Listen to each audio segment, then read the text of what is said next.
Melanjutkan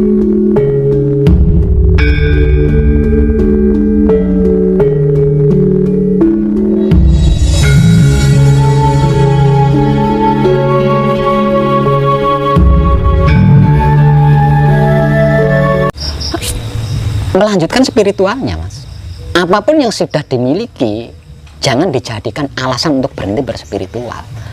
Nah, kalau berhenti berarti ya berhenti di 4 ini tadi loh. Tetap melanjutkan spiritual. Yang namanya spiritual itu kan setiap saatnya berkembang, Mas. Setiap saatnya berkembang. Nah, perkembangannya kan selalu maju. Katakanlah hari ini spiritual saya tidak menyaksikan apa-apa. Perkembangan spiritual berikutnya belum tentu. Katakannya hari ini spiritual saya gagal, perkembangan berikutnya belum tentu. Nah, kita ditempa melalui ini, Mas. Kita ditempa, para pelaku spiritual itu ditempa melalui ini. Siapa yang tidak bosan, siapa yang tidak berhenti, terus bergerak maju, karena ya ketemu pada akhirnya. Pada akhirnya ketemu. Tapi pada saat orang kemudian terlalu asik, terlalu enjoy, bersemedi begitu kan ya, atau mungkin ada yang sampai di hutan bertapa begitu, kalau hanya untuk dirinya sendiri kan ya nggak ada gunanya bagi banyak orang, bagi bangsa begitu. Bagaimana Pak Web? Itu juga termasuk terjebak, Mas. Terjebak kan, harta, tahta, asmara, ilmu. Nah, ini dia berarti terjebak di ilmu. Ilmu apa? Ilmu ketenangan jiwa. Nah, dia asik di hal-hal yang mendukung ketenangannya kan. Harusnya tidak begitu. Tidak begitu. Harusnya tidak begitu. Mana manusia dong dijebak no Gusti. Ya, iya. Untuk dirinya saja. Iya. Nah, kalau seperti itu, lah terus ngapain saya di sini? Betul. Bisanya saya di sini itu kan karena saya tidak mau terjebak dengan itu. Iya. Kalau memang seperti itu, banyak tempat-tempat sunyi yang saya tahu itu banyak. Okay. Saya sembunyi, saya naik, selesai. Nah, memang itu yang terberat, Mas. Di dalam spiritual itu terberat. Kalau dalam istilah Jawanya itu kan topong rame. Nah, topong rame gitu Mas, sing ora sepele, Mas. Topong rame. Karena apa? Karena topong rame gitu harus menghadapi sing ono kalane. Jadi walaupun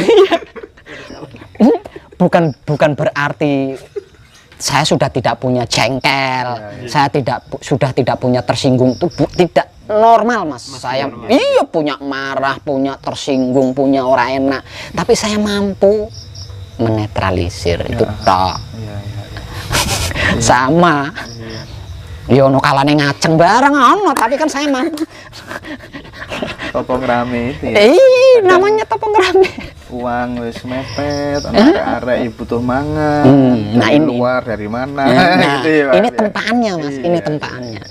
Tetap berlanjut, tidak berhenti, ketemu, Mas. Jadi ketemu. Bikin tempat, sementara anak kuliah minta uang sampai drop out gitu ya, Pak ya. Sebenarnya itu bukan ujian, Mas. Bukan ujian, bukan, tapi bagian dari dimensi yang harus dilalui itu tadi. Berhenti apa lanjut, gitu. Nyerah apa orang loh. Tapi endingnya indah ya, Pak Wati. Selama saya sebagai pelaku nggak ada yang nggak indah. Nggak ada yang nggak indah. Nggak ada. Jadi pelajaran untuk semua. Nggak ada yang indah. Ya. Pasti indah. Pak, jadi gini loh, Mas. Apa namanya? Kalau kata-kata awamnya, Mas. Janji Tuhan enggak bohong. Saya membuktikan sendiri. Janji Tuhan enggak bohong. Iya. Cuma ya itu tadi kayak melelahkan, kayak menjenuhkan. Seakan-akan asli ini kan perasaan, Pak.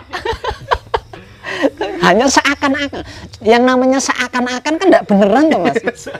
Karena seakan-akan. Seolah-olah. Iya, seolah-olah. Lah awake dhewe nyerah ning kono.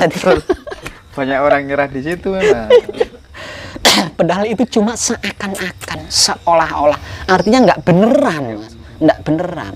Saya tadi sempat baca itu kisah itu yang waktu jenengan bikin Pasanggerahan, ada saudara-saudara yang butuh uang sampai ada yang meninggal, anak kuliah gitu. Aku batinku, iya, gerak aku sampai sampai tersentuh ya baca itu, aduh. Iya itu Mas. Soalnya nyata itu ya Pak Wib ya. Iya, dan saya itu tadi Mas, hampir sama dengan teman-teman saya di luar sana.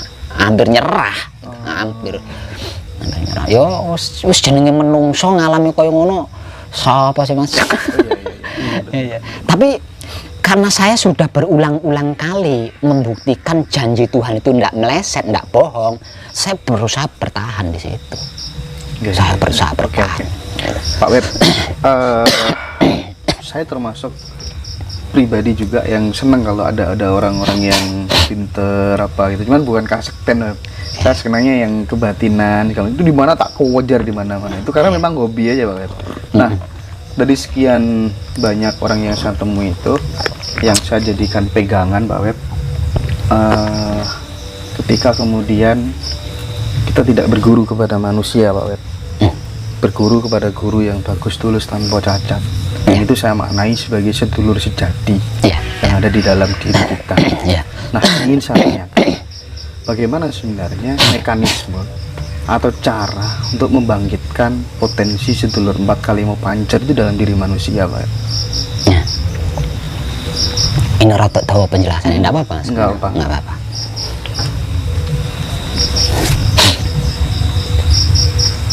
Ini.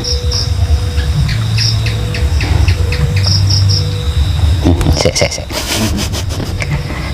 Kopi dulu.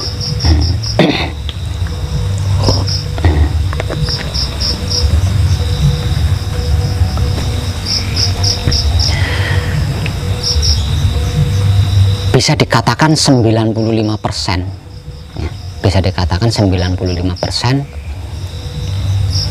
pengetahuan saya itu tidak saya dapatkan dari guru wujud, ya, tapi dari perjalanan menelusuri bersahabat dengan alam semesta.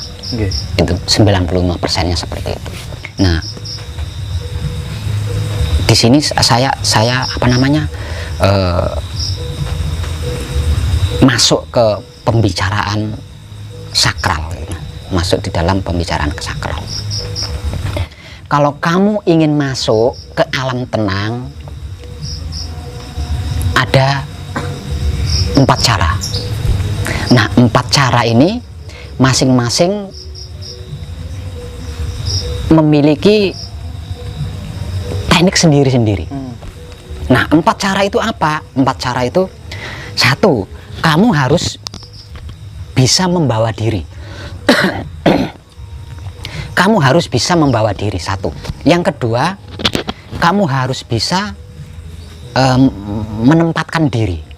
Yang ketiga, kamu harus bisa menyesuaikan diri. Kamu harus bisa menjaga diri dimanapun kamu berada. Nah, prakteknya ini bahasanya saya sederhanakan loh Mas. Nah, 4 tahap: membawa diri, menempatkan diri, menyesuaikan diri, menjaga diri dimanapun tempatnya berada. Ini masing-masing mempunyai teknik sendiri-sendiri. Tekniknya 3. Ada 3 teknik untuk mempraktekannya. Jadi yang pertama itu menghormati orang yang lebih tua dari kita. Kenapa harus menghormati orang yang lebih tua dari kita? Karena orang yang usianya lebih tua dari kita, dia memiliki lebih banyak ilmu pengetahuan atau ilmu pengalaman. Nah, yang kedua, menghormati orang yang sebaya atau seusia dengan kita. Kenapa orang yang seusia dengan kita atau sebaya dengan kita juga harus dihormati? Karena orang yang sebaya dengan kita tersebut, kita belum tahu latar belakangnya seperti apa dan bagaimana. Dan yang terakhir, harus lebih menghormati orang yang berada di bawah usia kita. Kenapa orang yang berada di bawah usia kita harus lebih dihormati? Karena orang yang berada di bawah usia kita itu luputnya, salahnya, dosanya masih sedikit. Nah, ini saya praktekkan. Nah, dengan itu pasti bisa. 4 hal tadi ya. Oke Pak Wib, terima kasih. pasti bisa. Ya. Oh, ya. Jadi ada Intinya di perilaku kalau diperas. ya lah, kalau disimpelkan itu kan, nah, kalau disingkat. Jadi ada apa namanya? Ada sistematik di situ Mas ya. Ada sistematik. Jadi secara otomatis Nanti bisa ketemu. bukan ketemu, dia aktif gitu Mas. Sendiri. Aktif sendiri. Nah, kalau dia aktif kan koneksi ke seluruh tubuh kita. Nah, dengan dia yang aktif dan mengkoneksikan dengan diri kita, Iya. ya pasti ada respon lah. Wong kita punya otak, punya nurani kan, Iya, iya. pasti ada respon. Sebentar. Yang menarik begini Pak Wina. Ketika kemudian kita sudah praktek 4 hal tadi kan, pasti kita akan menemukan keajaiban yang sebelumnya tidak pernah kita rasakan. Ya katakanlah seperti Pada itu. saat kita menemukan keajaiban itu, yang baiknya kita ceritakan ke orang-orang atau kemudian kita simpan sendiri. Ketika diceritakan ke orang-orang, ada konsekuensinya berkurang apa enggak? Gimana itu Pak Web? Saya rasa tidak. Tidak ya? Iya, karena apa? Karena setiap diri manusia hidup sama Mas ya. Sama. Jadi jangan ragu untuk menginformasikan Oh iya ya. pengetahuan baik ke orang lain. Kebaikan gitu ya, Iya, Pak? ya itu kan masuknya kebaikan. Jadi ketika kita melakukan kebaikan yang kita punya tidak akan berkurang deh pokoknya. Tadi di awal jenengan sebut wahyu pancagaib ya. Iya. Padahal satu lagi kayaknya ada wahyu pancalaku. dah. Wahyu Pancalaku. Ah, yang wahyu pancalaku itu apa Pak Web? Nah, kalau wahyu Pancalaku itu sifatnya wahyu pancagaib. Hakikat daripada wahyu pancagaib adalah sedulur papat kalimo pancer yang merupakan isi daripada tubuh kita kan. Oke. Nah, sedulur papat kalimo pancer kita ini masing-masing mempunyai sifat sendiri-sendiri Mas. Bawaan asli dari sononya. Nah, sifatnya mereka berlima ini disebut sebagai wahyu pancalaku. Wahyu itu pemberian Tuhan secara langsung, panca itu 5, laku itu adalah tujuan ke Tuhan. Jadi kalau bukan tujuan ke Tuhan sebenarnya itu tidak bisa disebut laku Mas. Kalau arahnya tidak ke Tuhan itu adalah lelaku. Oh, gitu. Tapi kalau arahnya ke Tuhan itu laku namanya. Ini kalau istilah Jawanya seperti itu. Itulah wahyu pancalaku. Apa saja itu wahyu pancalaku yang menjadi sifatnya sedulur papat kalimo pancer ini? 1, pasrah kepada Tuhan. Pasrah kepada Tuhan. 2, menerima keputusan Tuhan. 3, mempersilahkan kuasa Tuhan. 4, merasakan kenyataan Tuhan. Dan yang kelima, menebar cinta kasih sayang Tuhan. Itu sifatnya mereka berlima Mas. Sifatnya sedulur papat kalimo pancer itu. Kelima-limanya berarti positif semuanya ya Pak Web? Jadi tidak positif itu karena kepentingan kita. Oh gitu. Jadi enggak, yang menjadikan mereka berlima tidak positif itu Gitu ya, Pak, ya? kepentingan kita. Kepentingan kita. Kalau kita tidak punya kepentingan, dia aktif sendiri.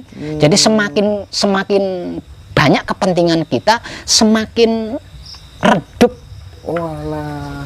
apa namanya magnetnya mereka, katakanlah seperti itu. Semakin redup potensi daripada. Iya. Nah, sehingga kita mengalami kesulitan untuk bisa terkoneksi Kang Mas, karena dia mengalami keredupan itu tadi. Makanya waktu belajar di apa tuh namanya di Cina tadi kan meminimalisir keinginan. Ya itu.